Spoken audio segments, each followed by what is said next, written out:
नमस्कार स्वामी भक्त हो. भक्ती प्रवास चॅनलवर आपलं स्वागत आहे. आजच्या आपल्या कथेचं नाव शंकर कान्हेरे उर्फ मौनी स्वामी. कथा सुरू करण्यापूर्वी जर कोणी या चॅनलवर नवीन असेल तर त्यांनी या चॅनलला सबस्क्राईब करायला विसरू नये. तर चला कथेला सुरुवात करूया. इसवी सन 1816 मध्ये तळेगाव हिवरे गावी गोविंदराव आणि सत्यभामाबाई यांच्या पोटी शंकराचा जन्म झाला. कान्हेरे या इतिहास प्रसिद्ध घराण्यात जन्म झालेल्या या शंकराचं बालपण पुण्यातील बुंजाबाच्या बोळात कान्हेरे वाड्यात गेलं. त्याचे वडील शाळेत शिक्षक होते, शिवाय ते उत्तम वैद्यही होते. शंकर हा त्यांचा सर्वात मोठा मुलगा. त्याच्या पाठीवर 8 भावंडं होती. शंकर लहानपणापासून मारुतीची उपासना करीत असे. शंकरचा स्वभाव अत्यंत तापट आणि करारी होता. आपल्या हातून एखादी चूक घडल्यास तो स्वतःच्या थोबाडीत मारून घेत असे. ती चूक पुन्हा कधीही होणार नाही किंवा ज्या गोष्टीमुळे स्वतःला किंवा इतरांना त्रास होतो अशा गोष्टींना तो निश्चितपणे टाळत असे. त्या काळच्या प्रथेप्रमाणे शिक्षण चालू असताना शंकरचा विवाह झाला, परंतु पत्नी एका वर्षातच निवर्तली. तो परीक्षेतही नापास झाल्यामुळे वडीलही त्याला खूपच रागावले. परिणामस्वरूप शंकरने गृहत्याग केला. आता शंकर पुण्याहून निघून कोकणातील आपलं मूळ गाव ऐनी येथे येऊन राहू लागला. एके दिवशी गावातील मुलांबरोबर खेळत असता तिथे अचानक एक 7 फूट उंच अत्यंत तेजस्वी भेदक नजर असलेले योगी आले. ते आपले योगीराजच होते. त्यांनी शंकरला हाक मारून बोलावलं आणि अचानक म्हणाले, "अरे शंकर, इथे खेळत काय बसलायस? आम्ही श्री क्षेत्र गाणगापुरी चाललो आहोत. तू आम्हास तिथे येऊन भेट." एवढे बोलून योगीराज निघून गेले. शंकर विचार करू लागला की हे अवधूत बाबा कोण असतील? त्यांनी आपणास गाणगापुरास का बरं बोलावलं असेल? या घटनेनंतर शंकरास रोज सतत योगीराजांचा चेहरा नजरेसमोर येत असे आणि त्याला चल निघ गाणगापुरास असे सुचवत असे. शंकरने मनाचा निर्धार करून ऐनी गाव सोडलं आणि तो गाणगापुरास पोहोचला. गाणगापुरास पोहोचल्यावर भीमा अमरजेच्या संगमावर परत शंकर आणि योगीराजांची भेट झाली. योगीराजांनी शंकरास म्हटलं, "आपण आलात, फार बरं झालं." पुढचे 7 दिवस शंकर योगीराजांच्या समवेत राहिला. दररोज योगीराज शंकरला घेऊन दत्तप्रभूंच्या दर्शनास जात.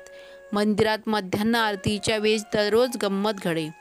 झपाटलेले आणि बाधित लोक आरती चालू झाली की योगीराजांचे पाय पकडण्यासाठी झेपावू लागत, तळमळू लागत. त्या बाधित लोकांमधील भूतांना, असुरी शक्तींना योगीराज हेच साक्ष दत्त आहेत हे जाणवत असे. शंकरास हे सर्वच विचित्र वाटे. योगीराज ही गंमत पाहून गालातल्या गालात हसत असे. 7 दिवसांनी योगीराजांनी शंकरास इथेच राहून श्री गुरुदत्तांची उपासना करावी असं सांगितलं. शंकराने कधीही योगीराजांचं नावही विचारलं नाही आणि योगीराजांना कधी सांगितलंही नाही. योगीराज अचानक आले तसे नाहीसे झाले. त्याच सुमारास भारतात 1857-58च्या क्रांतीचा डोंब उसळला होता. उत्तरेत सैनिकांनी उठाव केला होता.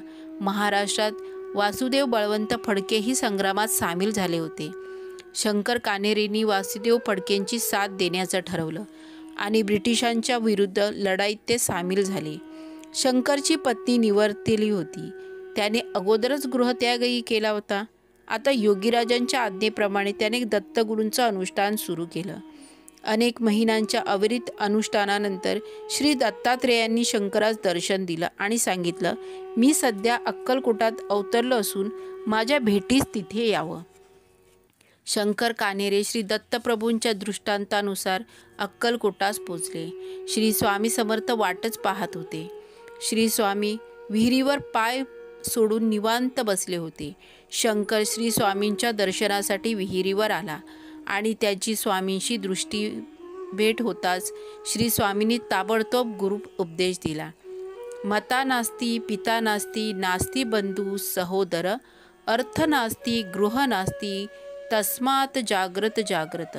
घनगंभीर आवाजातील सद्गुरूंच्या मुखातील मंत्रदीक्षेचा हा श्लोक ऐकून त्याचे अष्टसात्विक भाव जागृत झाले आणि देहभान हरपले. स्वामींनी त्यांच्या डोक्यावर हात ठेवून सच्चिदानंद असं त्याचं नामकरण केलं. श्री स्वामी आपण म्हटलेल्या श्लोकाचा अर्थ सच्चिदानंदात समजावून सांगू लागले. आता माता पिता बंधू आप्तजन यापुरता सेवाभाव न ठेवता तो विशाल करावा. गृह आणि अर्थ यातून मन काढून घेऊन एकतेत विविधता आणि विविधतेत एकता म्हणजे समत्वाची भावना बाळगावी. समस्त विश्व अखिल चराचर हे पूर्ण ब्रह्माचे अंश आहेत हे मानून या पूर्ण भावनेने समदृष्टीने व्यवहार करावा. अवधूत बनून योग्य साधकाला मार्गदर्शन करावं. जो अखंड आनंदात अनुसंधानात निमग्न होत असतो तोच अवधूत. आपल्या वासनांचा ज्याने प्रयत्नपूर्वक त्याग केला आहे आणि त्याला ब्रह्मज्ञानाचा अनुभव प्राप्त झाला असून त्याच्या सेवक शिष्यांच्या अगणित प्रापंचिक आणि परमार्थिक इच्छांची जो साक्षात क्षणात पूर्ती करतो तोच खरा अवधूत म्हणून ओळखला जातो. आता तू पंढरपुरात जाऊन 12 वर्ष अनुष्ठान कर. शुभम भवतु. ही स्वामी समर्थांनी पहिल्या भेटीतच सच्चिदानंदात सिद्धावस्थेत नेले आणि पुढच्या कार्याचा मार्ग दाखवला. नंतर शंकरबुवा सच्चिदानंद कान्हेरे पंढरपुरास आले. चंद्रभागेकाठी विठुरायांच्या सानिध्यात ते श्री स्वामी आज्ञेनुसार यांनी अनुष्ठान चालू केले. 1857च्या बंडातील अपयशामुळे मनही उद्विग्न झालं होतं, परंतु श्री स्वामींच्या उपदेशानंतर मनशांतीची प्राप्ती झाली. बोलता बोलता कळत नकळतही स्वातंत्र्य युद्धातील घटनांचा उल्लेख होऊन बातमी फुटू नये किंवा भविष्यात काही विपरीत परिणाम होऊ नये यासाठी त्यांनी सदैव मौन धरलं. 1860 ते 1872 पर्यंत त्यांचं पंढरपुरात वास्तव्य होतं. पुढे ते मौनी स्वामी म्हणूनच ओळखले जाऊ लागले. श्री स्वामी समर्थांनी सांगितलेलं एक तप म्हणजे 12 वर्षांचं अनुष्ठान पंढरपुरास करून सच्चिदानंद म्हणजे शंकर कान्हेरे उर्फ मौनी स्वामी 1872 सद्गुरूंजवळ अक्कलकोटास आले. 1872 पासून श्री स्वामी समर्थांनी समाधी घेईपर्यंत अक्कलकोटातच श्री स्वामींजवळ राहून प्राणायाम, योगासन, ध्यानधारणा, षटकर्म क्रियेत पारंगत झाले. वयाच्या 60तही ते 25-30च्या तरुणासारखे दिसत. श्री स्वामी समर्थांनी एकदा त्यांना रात्री वटवृक्षाखाली बोलावून घेतलं आणि पुढील जीवनातील त्यांच्या कार्यांबद्दल सूचना दिल्या. श्री स्वामी समर्थ म्हणाले, सच्चिदानंदा, तुला काशी क्षेत्रात जायचं आहे. विश्वनाथाचा आशीर्वाद घेऊन उत्तर भारत यात्रा आणि हिमालयातील 4ही धर्मास भेट दे. तदनंतर काही काळ गाणगापुरात श्री दत्तप्रभूंची सेवा कर. नर्मदा मातेची तुझ्यावर असीम कृपा आहे. तुला नर्मदेच्या 3 प्रदक्षिणा कराव्या लागतील.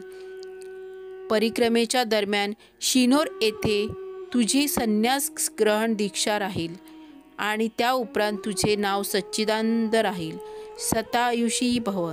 मौनी स्वामींना आता आपलं पुढील 60 वर्षांचं कार्य उमजलं होतं. त्यांनी सद्गुरू श्री स्वामी समर्थांचे पाय धरले आणि श्री स्वामी समर्थांनी आपला उजवा हात त्याच्या डोक्यावर ठेवून शुभाशीर्वाद दिला.